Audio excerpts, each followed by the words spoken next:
Hello mga karusas! Nandito ulit tayo ngayon sa kusina. Wala tayong luto ngayon, so naghiwa lang tayo ng mga green vegetables. Itong hinihiwa ko, nilinis ko. Bali, panghalo ito sa luto. Pwede rin ito panghalo sa salad. Bali, ito yung parsley na to. Ay, hindi ito parsley, coriander leaves, sorry. Bali, itong coriander leaves, galing ito sa anak ng amo ko. So, sobrang praised ito at saka organic kasi galing ito sa bakuran nila. Tanim nila, alagang-alaga. So, kaya nilinis ko ito para ilagay ko siya sa freezer. Kasi ang parsley, ang coriander leaves, madali lang siya malanta. So, 3 to 4 days, parang mag-brown na siya, malanta na siya. So, ang ginawa ko, hinugasan ko ito, tapos pinatulo konti yung water, tapos pagkatapos ko mag-chop, ilagay ko siya sa Tupperware, ilagay ko siya sa freezer para anytime na magluto ako, kukuha na lang ako para hindi masayang yung coriander leaves natin. Kasi preskong presko. So ayan sa nakita nyo, sobrang fresh talaga. Sobrang bango ito, kahit anong klaseng luto, pwede ito gagamitin. Ayan, take note mga karosas, malinis yung kamay ko. Hindi ako naggamit ng gloves kasi hindi ako komportable magtrabaho. Pero malinis ang kamay ko. Bago ako magtrabaho sa kusina, sobrang linis yung kamay ko. Hinugasan ko, sinasabunan ko. Ayan, bali, tapos na. Takpan na natin para ready to lagay na sa freezer mga karosas. Ayan, sa nakita nyo.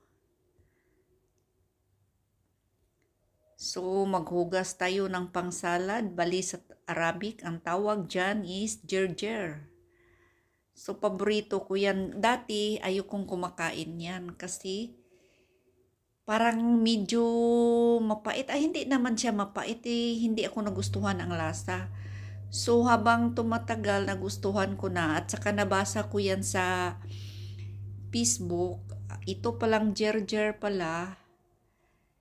So, good for the health. Ang daming health benefits.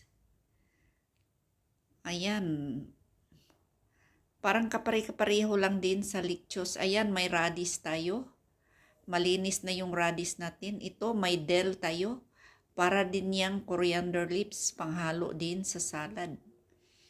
So, hiwain din natin yan kasi minsan lang ako gumagamit ng dill. Ayan, ilagay din natin sa plastic para ilagay sa freezer. Para anytime, pag magluto tayo, pwede na tayo kukuha. Para hindi masayang mga karosas. So, ganito lang ang gawain, ang buhay OFW. Laban lang. Magsipag tayo. Mahalin natin ang trabaho natin. Ayan, ready na. Medyo dry na konti yung gerger natin at saka yung radish, dahon sa radish. So, ready to eat na yan. Mamaya konti, ilagay ko yan sa refrigerator. Ready na mga karosas.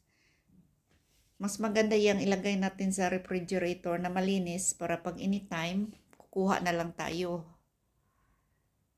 So, may malunggay tayo, ang laki ng puno. So, hindi ko alam paano yan i-harvest kasi napakataas yung malunggay na yan, ang laki ng puno. So, may garden tayo.